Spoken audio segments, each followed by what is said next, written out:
జగన్మోహన్ రెడ్డిని ఏదో చేసేసాం, జైలుకు పంపించాం అని విపరీతంగా ఆనందపడిపోతున్న ఎల్లో బ్యాచ్కి జగన్మోహన్ రెడ్డి గారు మామూలు షాక్ కాదు.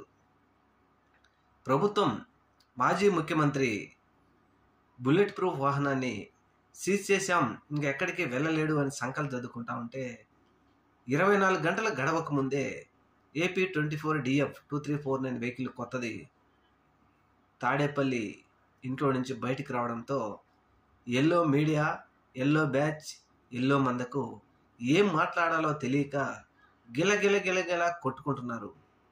అది జగన్మోహన్ రెడ్డి పవర్ అంటే. ఒకటి మాత్రం గుర్తుపెట్టుకోండి, తప్పు చేయని వాడు ఎప్పుడూ ఎవడికి భయపడ్డు. పేదవాడికి సహాయం చేయాలి, పేద మధ్యతరగతి బడుగు బలహీన వర్గాల ప్రజలను ఆదుకోవాలి, వారి అభ్యున్నతకు సహాయపడాలి అని ఆలోచన చేసేవాడు గెలిచినా ఓడినా ఎప్పటికీ గొప్పవాడే.